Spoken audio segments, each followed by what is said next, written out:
This is Husker Sports Network Originals, presented by J-Tech Construction, the official exterior experts of Husker Nation. Husker Sports Network Originals tell iconic stories from Husker history, featuring insights from the players and coaches who live them. Subscribe to the Husker Sports Network on your favorite podcast service. And now, setting the bar.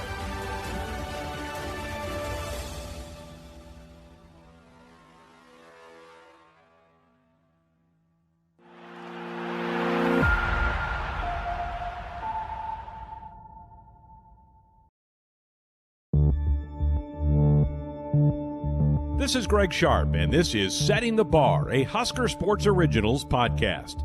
There are 6 positions on the court in volleyball. All of them are essential, but none more so than the setter. Nebraska volleyball play-by-play man John Baylor explains. Setting remains by far the most important position on the floor. You have to have a great setter if you ever want to have an effective offense. They have to be able to react to bad passes, to digs that force them to sprint all over the floor. So the magnitude of the position really hasn't changed over time. Now, the players have gotten a little taller. The players have gotten a little more athletic, I guess. Under Coach Pettit, Nebraska volleyball earned the name Setter U. Kathy Noth was two-position player. She was setter half the time, and then she was attacker half the time, and instrumental in building the reputation of winning here at the program, and then ultimately became an assistant coach under Coach Pettit for a long time. Then there was Lori Endicott, who took over and went on to the Olympics. There was Val Novak, who was so athletic, a lefty. She took him to a couple Final Fours in the late 80s. We had Nikki Best, who was the Conference Player of the Year in 93, and then went on later to be an assistant coach and later a head coach in Division I women's volleyball. Setting as a position lends itself to being a leader while you're playing, and so many of these players become great coaches later. Christy Johnson in the mid-90s was the first I saw, and she wasn't just a great setter, she was an amazing leader. Pull up a chair, we could be here a while. It's the national championship match. Christy Johnson with the honors again. Fortuitous events follow, and she serves. Again, cross-court. Winkle over the net. McFadden to the Texas hardwood. And Nebraska leads in games 2-1. Nebraska leads in the fourth 2-1.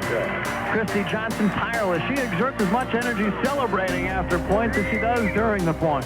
Here's Johnson leading by 2, trying to get to 10. Huskers have been stuck on 9 for a week. And that time, that service ace gives them double digits. 10-7, Christy Johnson. Coach Pettit told her after the 94 season, when Nebraska so unexpectedly lost in the regional final at home against Penn State. In 95, when you and Allie Weston and Billy Winsett are all seniors, you have to get tough. And you can't be everyone's best friend. You have to be the leader on the floor. And it was tough for her, but she was clearly in charge of that team. And I'll never forget in the Michigan State National Semifinal in 95 and then the championship against Texas in 95, she exerted as much energy between points as she did during points. And it was such a message to her teammates and to the opponent that we will not fatigue, we will prevail. And after Christy was Fiona Nepo, who was a terrific setter for 96, 97, and 98, 2 Final Fours, came from Hawaii. Fiona Nepo, great freshman from Honolulu, comes in and bangs the serve on the end line. Service ace for the Honoluluans. Nebraska, 2 from the title. It's 13-12. This for a first match point. The serve comes from Vakitova. Overpass by Kozel, but Fiona redirects it down. Fiona wills the team onward. Like Christy Johnson, her predecessor, she won't let any team pull away. Megan sends it. Demetria passes right side. Duarte blocked back. Demetria Sands with the save. Left wing, Tilson. And a play by Oxley. Center jump shot. Fiona, she got it! Match point, Nebraska, as Kathy Tilson's three-quarter shot was an easy dig for Oxley. And Fiona says, thank you very much. And she really charmed Coach Pettit. Coach Pettit really softened around his new Hawaiian setter who really made him smile, and they had quite a terrific relationship. And Fiona now is back in coaching, working for Christy at Iowa State. Nebraska volleyball coach John Cook knows better than anyone the importance of having a great setter, something that dawned on him early in his career.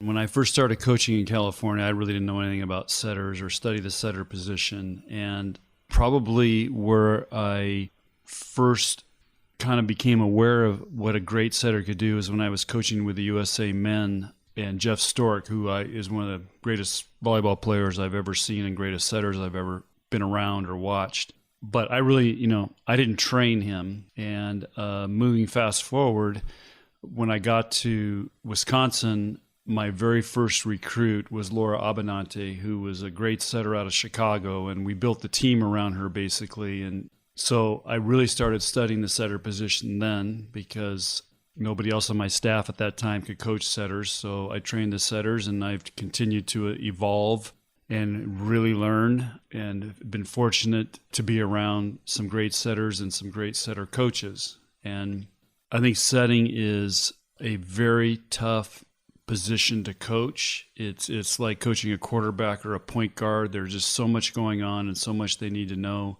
So it's been a lifelong learning process of how to train setters. And we've adjusted how we've trained them over the years and constantly trying to get better. And we're kind of adapting it to a new way we train setters now. The characteristics we look for is 1, do they have good feet? 2, do they have vision? 3, are they consistent in how they set the ball? Do they have any weird habits or anything? So when you're recruiting, you can look for all those things. And then, of course, we try to train them better and expand on that. The setter is, a great analogy to compare a setter for other sports is point guard, basketball, quarterback, football. It's all the same things. They have to have great feet. They have to have great vision. They have to have a really good temperament. They've got to see the game. They've got to understand it. They've got to be able to communicate and lead their teammates and be able to communicate and carry out whatever the game plan is. So those are all the things that we look for. It's hard to see that in high school volleyball.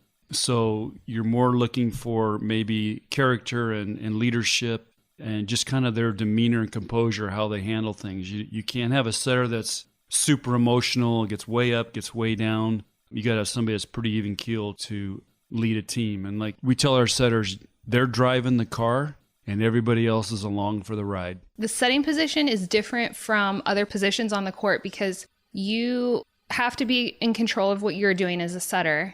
That's Lauren West, Coach Cook's daughter, a former Husker herself. Then you also have to be aware of what the opposing team is doing because you're trying to set up your hitters for success. So, for example, if the opposing team is committing on one of your outside hitters because they're having a great night, well, then you want to set away from that outside attacker. Otherwise, you're putting them into a double block situation, which is 4 hands in their face, and it's tough to hit around that. So you have to be aware of what the other side's doing. You have to be aware of what you're doing. And then you also have to be in tune with what's going on your side of the net.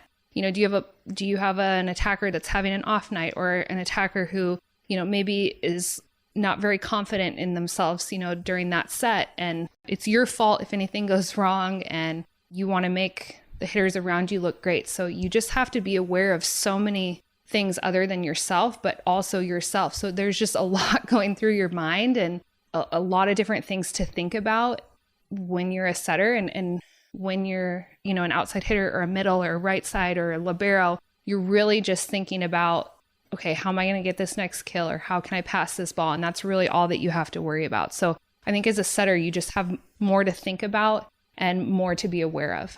Gracia Soper was the first setter John Cook got a chance to work with as head coach of the Big Red, an instrumental player to the success of Cook's early Nebraska squads.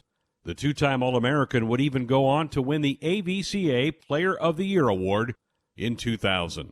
Gracia was a great athlete. She was a really good basketball player, so she had a really good feel for the game. But what made Gracia so unique was she was 6'2", and at that time, most setters were smaller or shorter. So she was tall for a setter. So she changed the angle of things. She was a great blocker. She was able to attack at a really high level. We were able to pass the ball really tight above the net. She could go up and get it. So she was pretty unique for her time, being that tall, that athletic, and becoming that setter. Service to Kim Behrens. Soper to Oxley. She slams it down. And Gracia Lee, a terrific adjustment there. The pass was not where she expected it. It was high, and she took one hand and flipped it right to the Ox. Back row attack, Kim Behrens. The dig over the net. Holmquist a swipe at it. Above the twine. And then Gracia Lee slamming it down. The acrobatic setter at 6'2", skies above Joe Jameson. 17-13, a bit of a jinx pass made Samoa over the net, then Soper goes up and blocks a Chilifo. That's a game turner, 18-13 Huskers. 14-5, another game point for Nebraska in the fourth. Service ace, Gracia Lee, game point, Big Red. 15-5 in the third game, that's her second service ace. So in 1999, Gracia was a freshman, and she actually played right side. We ran a 6'2" with Lindsay Wishmeyer at the time and Jill McWilliams. When I took over in 2000, kind of the plan in the back of our minds was to move Gracia to setter. And so we actually thought that would be a rebuilding year for us. And we moved Gracia to setter, trained her, and we had a huge advantage that summer because we were able to go to China. So she got 3 weeks of training and playing against really good Chinese teams. We got crushed over there in 2000 and our first trip there, but she gained some great experience. And so we just built on that. Well, she was 6'2", and she had a lot of hair, so she looked like she was 6'5", and she was a converted hitter. And when she was recruited, the intent was to make her a setter. And the experiment during 99, her freshman year, didn't work. Nebraska lost its first match ever to Kansas State at home at the Coliseum in this one-match trial with Gracia. So the decision was, let's put her off as the setter for one more year, and the wait was worth it, because in 2000, that team that was not expected to go far went to the national championship and won it, and then in 2001, there was the Final Four. She was just sort of the beginning of the new physical, athletic setter that Coach Cook back then really wanted. Someone who was not a blocking liability at the net, someone who was 6'2" and could hold her own at the net so that opponents wouldn't try to target and hit over her. And she played that position well, but she was not sort of a natural setter. So her sets were not quite as perfectly located as so many of the others who came before and after who had just played that position the entire way. And so she became quite a good setter. Gracia was a great blocker. As I said, she was 6'2" for a setter, which is, she played right side and hit her freshman year. So that put her in a position to focus on blocking and also attacking and have that mindset. So like I said, she was a game changer and kind of a evolution. So at that time, after that, we always wanted to try to recruit tall setters. But I learned over time, and I especially learned when we had Rachel Holloway, Lauren Cook. They were smaller setters, but what I learned over coaching those players and having tall setters in Gracia, Sydney Anderson, Mary Paul Miller jumped really high. Kelly Hunter was a pretty physical setter. But what I've learned is that stuff doesn't really matter because setters have so much impact and control over what's happening. The main thing you're looking for is somebody that's going to set the ball, run the offense, lead the team. And if they can do other things really well, that's awesome. A couple of years after Sopero's collegiate career was finished, Cook and the Huskers turned their attention to Rachel Holloway, a standout setter from the USA volleyball program. Pushed across, free ball Huskers. And Holloway with the dump kill right into the donut. Holloway just has a knack and a sense for when that's appropriate for her to do. Nice pass from Hotelling. Holloway read that perfectly. Holloway takes the opportunity. It's always that pass that starts, that gives that opportunity to Holloway, and Holloway having fun. Huskers have it. Holloway to the left. Attack Larson. The dig goes over and out. Game point Big Red, 30-13 in Lincoln. Huskers off to a good start in the 07 tourney. Now to finish the comeback. Pass by Barboza in the middle. Richards, ricochet control with the Big Red. Holloway, covered. Game point! They did it 30-28. Float serve, Holloway gets it in, pass by Holt, it's over the net, no, not quite, joust at the net, and it stays on Nebraska's side now. Pavin to Holloway, gives it to Jordan, match point, Bigelow! Bring on Cal Berkeley! Nebraska comes back from the abyss and wins it tonight over Michigan State. So in 2005, Rachel decided to come a year early. She graduated a year early. She was homeschooled. She graduated a year early from high school and showed up. But that summer, she was with the junior youth team and went to the Junior Youth World Championships. And she came back totally beat up. So we made a decision to redshirt her. In 2005, we ran a 6-2 with Danny Busboom and Maggie Griffin. And we had a great team. I mean, on that team was Jordan Larson, Olympian, Sarah Pavin, Olympian, Tracy Stalls, who played on the national team. Jen Salamu was a great outside hitter, All-American. So that team, Christina Hotelling was a National Player of the Year. So we had a loaded team. And, of course, we made it all the way to the national championship and lost to Washington in the finals. So that year, Rachel got a chance to just kind of develop and be around, get healthy. And we knew she was an exceptional setter, great athlete. And so the plan was to move her to a 5-1 because we just felt like the 6-2 had issues to win a national championship, and we returned most of those outside hitters. So the choice was we moved Danny Busboom to libero because in 2005, we didn't play with a libero. We didn't have a libero. So we moved her to libero, went to a 5-1. Maggie became a backup, and we inserted Rachel Holloway in the starting position, and she was one of the best setters I've ever coached.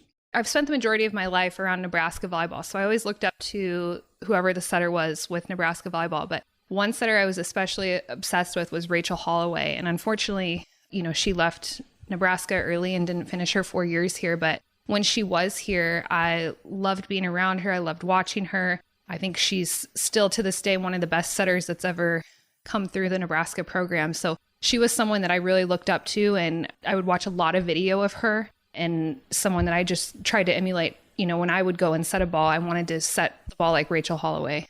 What sounds out about Rachel's career is that she finished it so prematurely, that she wins a national championship. Then in 2007, the team's expected to do so well. They really struggled, had some chemistry problems. And then she had 2 more years of eligibility. She was going to come back as one of the leaders in 2008 with Jordan Larson's senior year. That team was expected to go very far with probably the most talented setter in the country in Rachel, and then Jordan, probably the most talented player in the country, although there were probably 3 or 4 players on Penn State back then who would disagree. But that would have been an incredibly talented team. And she just announced that she's quitting the sport, and she never looked back. So that's what's remembered about her. And then before that was she left high school a year early, so she was homeschooled in Colorado. What would have been her senior year, she's actually with the Huskers, redshirted.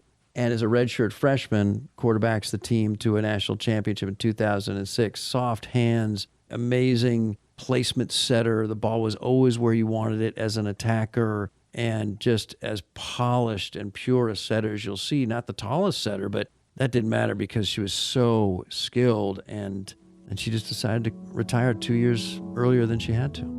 So we won the national championship in 2006. She set again in 2007 and then decided not to come back to school after going home for Christmas. It was devastating, and I was in shock and never really seen anybody do that before, especially in Nebraska volleyball. So for whatever reasons, and I'm not going to go into what my speculation is on why she left the program and quit volleyball. But it was devastating, and so we were left in a really tough position for the 2008 season because, you recruit 2-3 years out, especially for setters, and you only have 2 setters in your program, so you're trying to stagger those setters out so they're not in the same class. So it created quite a problem. We had to get a transfer, and then we recruited Sydney Anderson, who was also a transfer but had gone back to junior college. So we did not really have a setter going into the 2008 season. People might remember this story, but Kayla Banworth also came into the program in 2017 as a libero, but she was a former setter in high school and hitter. So I sent her to a 10-day setting camp in Chicago because she was maybe going to have to be our starting setter in 2008.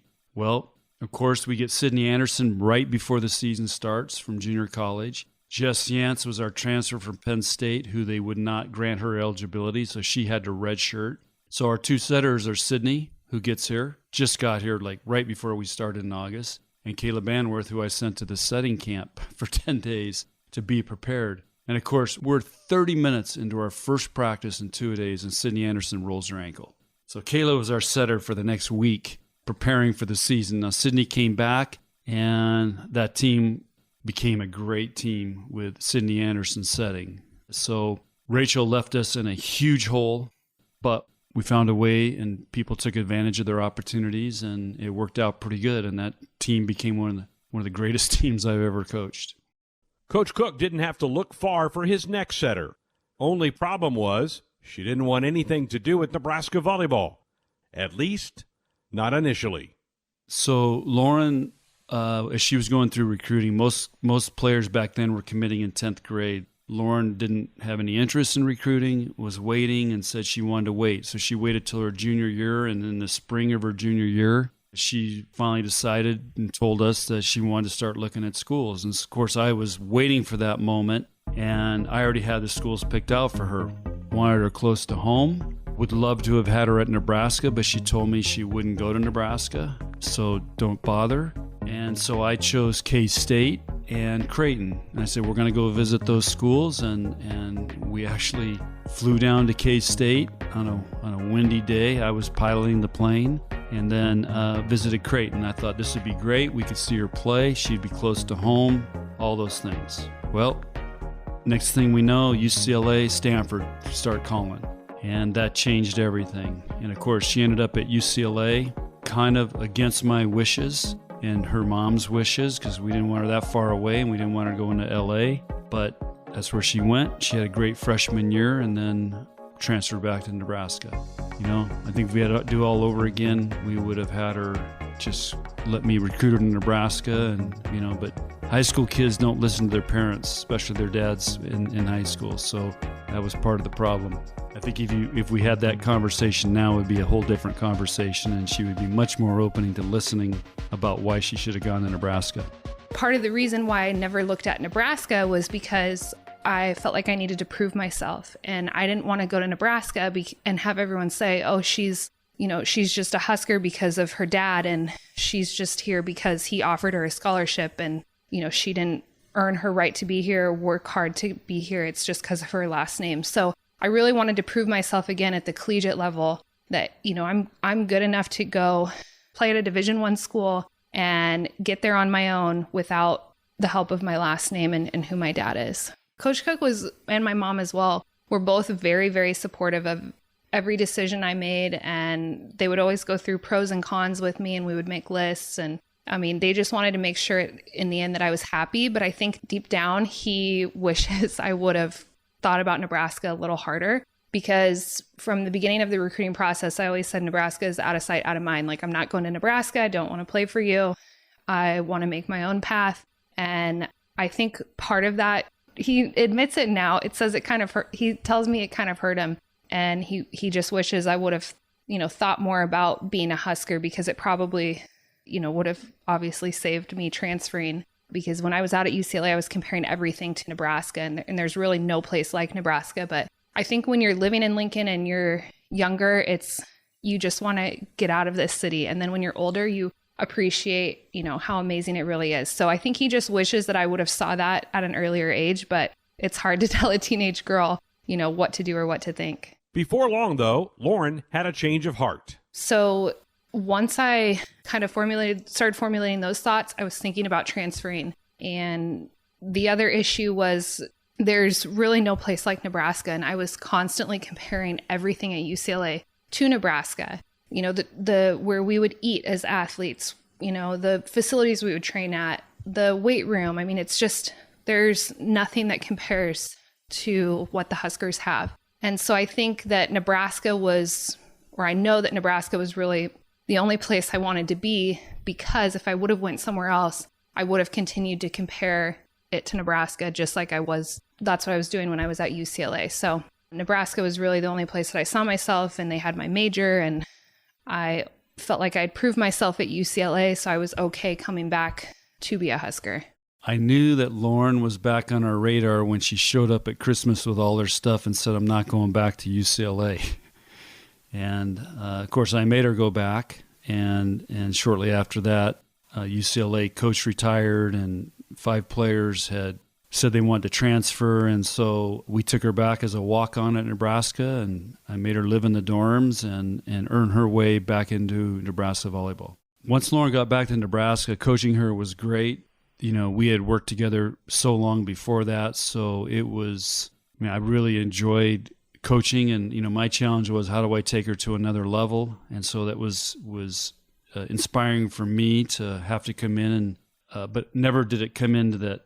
I never got in the way that I was her dad coaching her. It was all business. It was about how we can make her the best setter possible. And, she taught me things about setting, and we'd watch video together. And, being a coach's kid, she knew game plans, she knew the game. And so it was awesome. Comes a serve by Turk, a great setter. It's a near ace. Bad pass, better set. Gina, what a kill. How amazing a Lauren Cook set was that. Pass by Gina, not so good. Bump set to the right. Are you kidding me? And Brookheim finishes.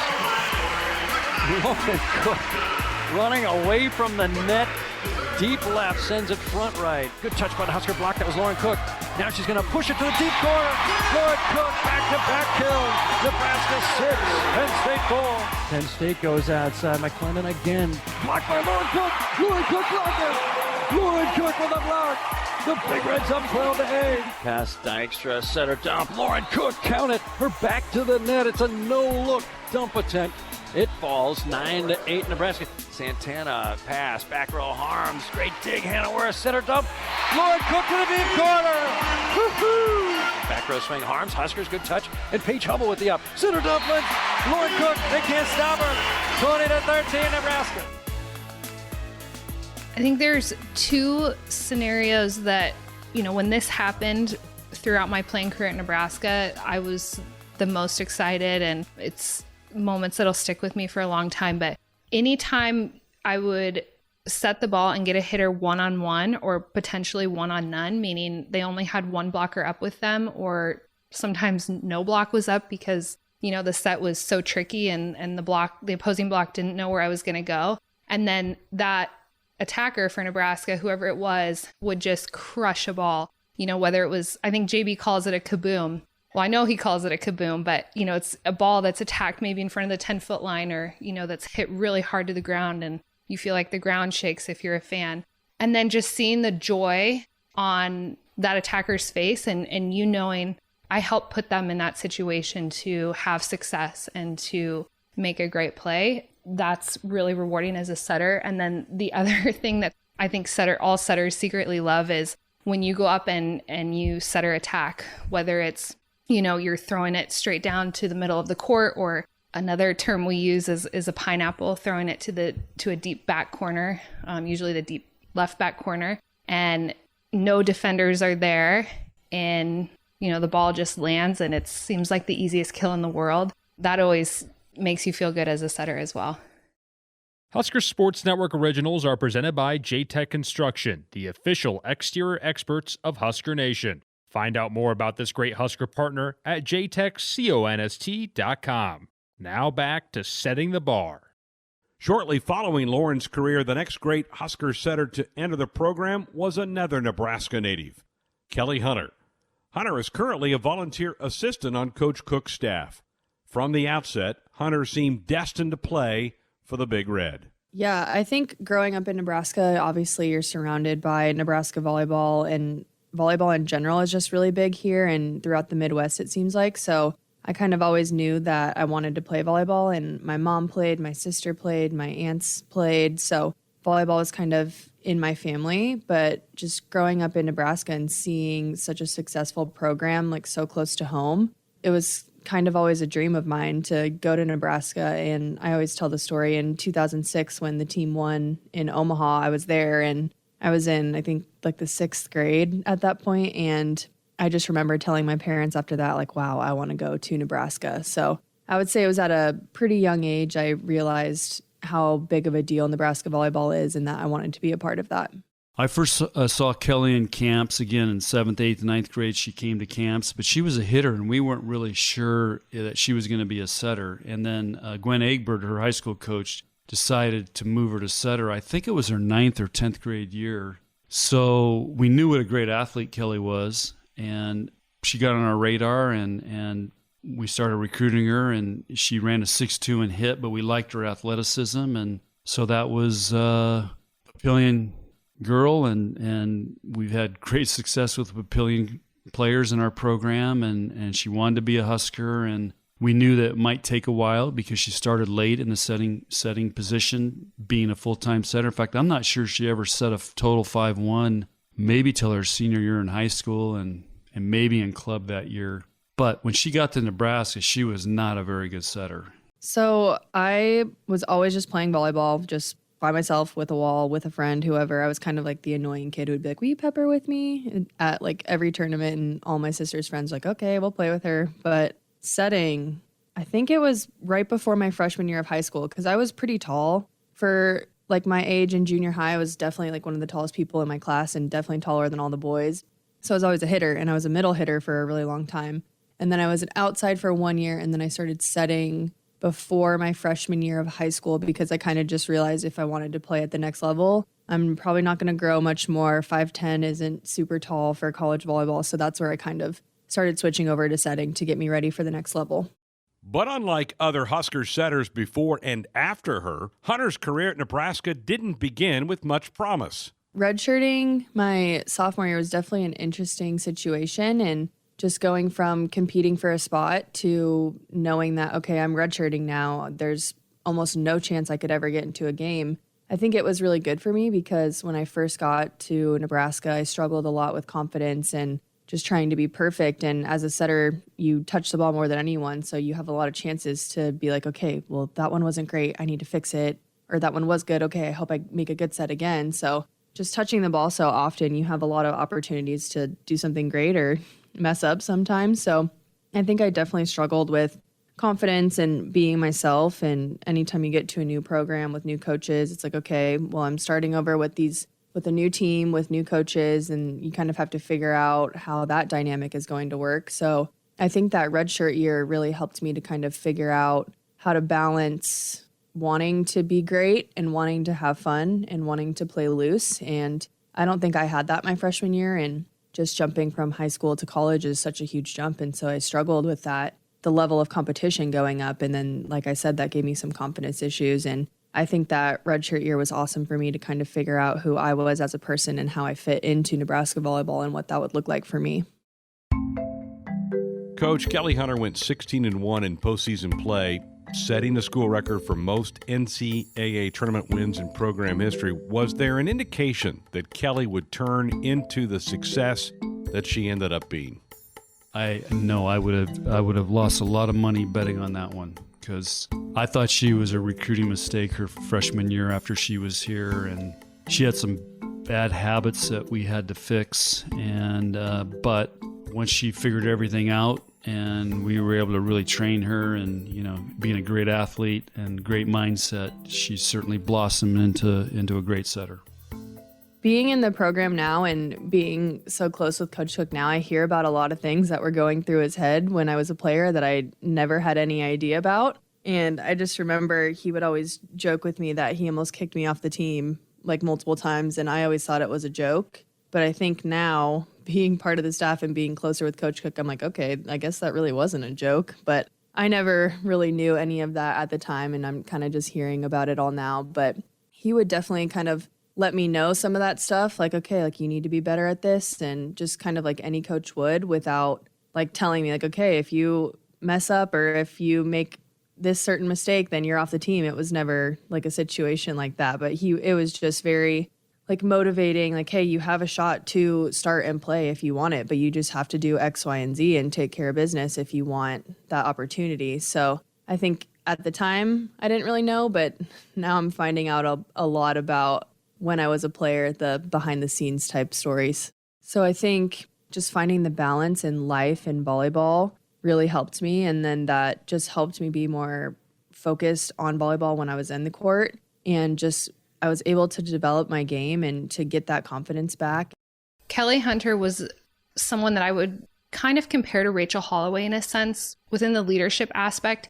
Kelly had the respect of her teammates, and she, again, genuinely wanted what was best for them and wanted to put them in great situations to get kills. And it wasn't about her, it was about the team.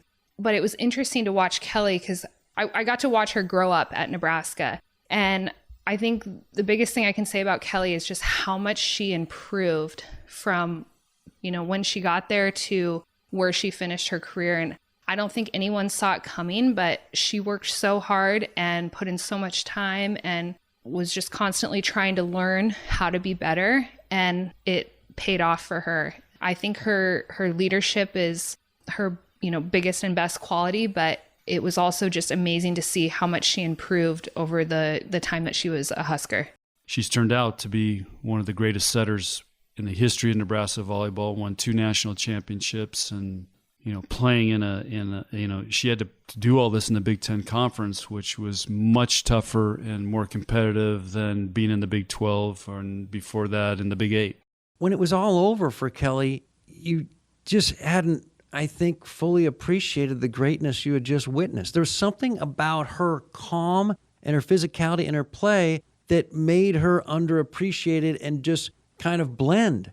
But what you were watching was one of the great virtuosos at that position in the history of the sport at this level. Misty May, in my opinion, has the only resume that's better at the setting position than Kelly Hunter.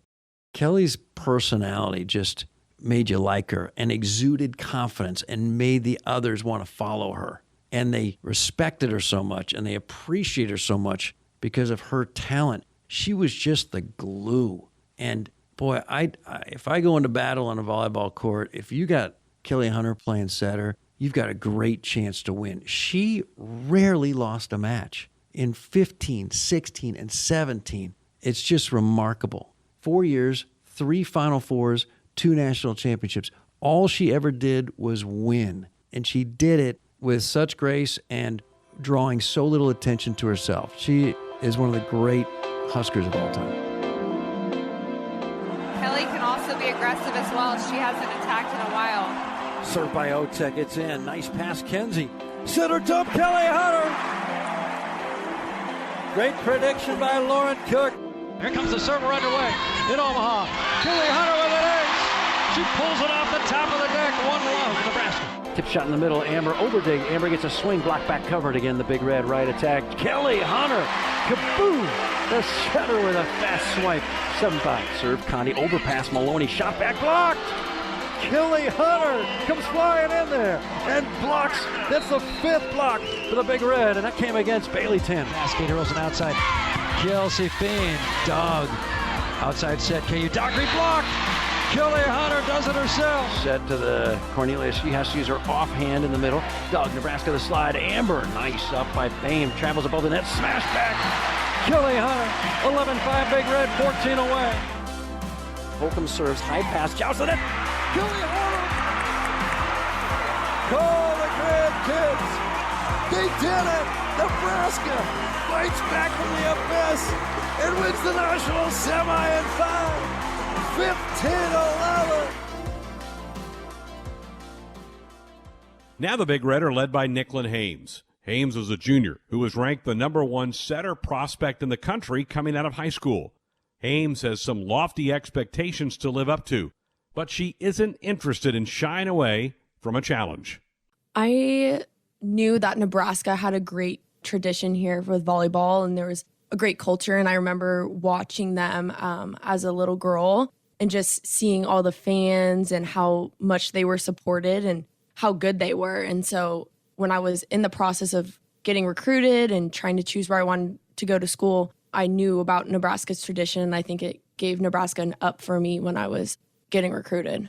Nicklin Hames is a coach's daughter. She grew up in a gym just like Lauren did. Kelly did some. Rachel Holloway only played volleyball.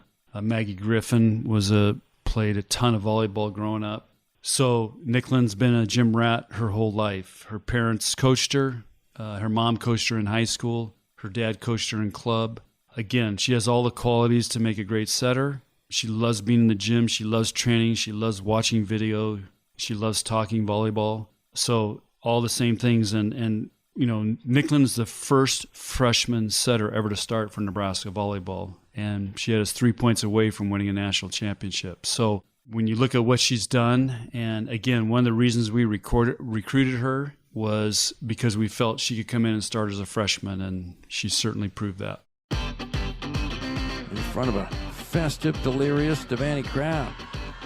Line drive serve, that's an ace! Nicklin Hames is feeling it. She throws a fist in the air. Up by one, served by Lexi's son. Bad pass, Rath. Outside Pritchard from Maryland. Great dig, Nicklin Hames. That was a rocket. She kept it alive. Bump set left. Kubik. Block. It lands wide. 4 straight Husker points. What a dig by Nicklin. 22-20 Big Red. Quick attack in the inner dug. Now Nebraska back row swing. Lexi over dig. Shot back by Nicklin Hames. She's got her second kill of the night. A full swing attack. It's 8-3 Nebraska. Good pass, Wiblin outside, shot blocked! Nicklin Hames! Hames finally got fired! A huge Husker wall! Now Penn State, back right, Johnny Parker, great up by Megan, but it crosses the net. Joust, and won by Nicklin Hames! Nicklin Hames beats Kaylin Horn in a joust! Nebraska 9, Penn State 5. The next great Husker setter may be waiting in the wings in freshman Kennedy Orr, who was the #1 overall volleyball prospect in the nation. Well, Kennedy Orr has done something that no other player in this country has ever done. She led a USA team to win the Junior Youth World Championships against the best players and best programs in the world. She's won, I think, 4 or 5 state championships because she started as a 7th grader in her high school team. They have a weird rule in Minnesota that you can play, if you're in junior high, you can play varsity volleyball. So she's excelled at a very high level in club, high school, and, on our USA program. But we have to see, when she gets to college, is she going to have what it takes? Does she have the desire, the commitment, the discipline, all those things? And, that's the big test. But she has a great resume leading up to her arriving at Nebraska. Kennedy is going to be amazing, and I just want to be there for her because I was in that spot at one time. And coming into the program, there's a lot of expectations around how you're supposed to play, the fans. And so just instilling that confidence in her that she knows that she can be great. And I think she's going to do amazing things. Kennedy's on a whole nother level. It's tough to put into words, but she's athletic. She has a really high volleyball IQ. Again, like really soft hands and doesn't make a lot of errors when she puts up a ball. They're always hittable balls, and she's always putting her hitters in the best situations in order to get a kill. And I think that's why she's been so successful. And not only can she set, but she can block, she can play defense, she can serve really tough. She can go up and attack when she's in the front row. She's just a very dynamic player. And I think, once she gets to Nebraska, again, she's with Coach Hildebrand and Coach Cook working with her. Kelly Hunter is a volunteer. She's only going to improve as a player, but I think this is a big prediction, but, I think she will probably be a 4-year starter and one of the best setters to ever come through this program. For decades, the Nebraska volleyball program has been a powerhouse, thanks in large part to the quality of its setters, a tradition that sure seems likely to continue.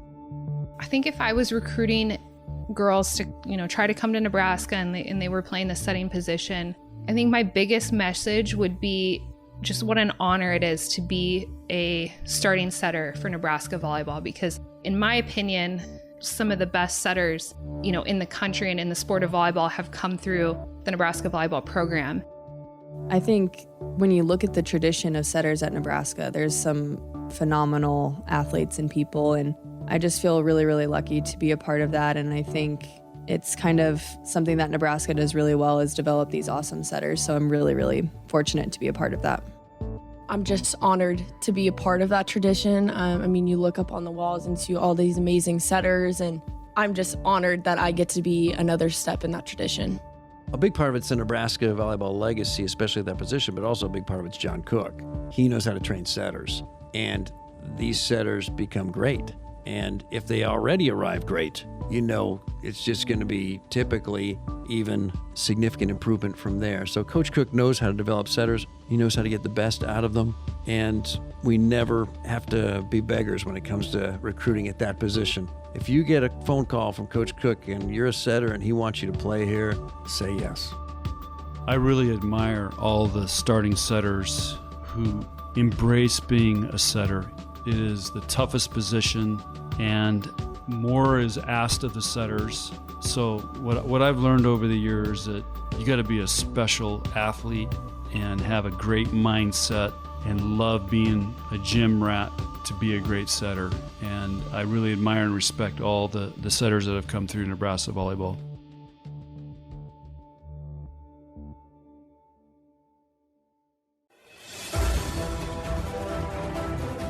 The proceeding has been a Husker Sports Network original. Setting the Bar was narrated by Greg Sharp. Executive producers were Josh Hilkeman, Tim Curran, Austin Orman, and Ben McLaughlin. Sound design by Brett Whitty. Subscribe to Husker Sports Network podcast for more great Husker Sports Originals episodes presented by J-Tech Construction.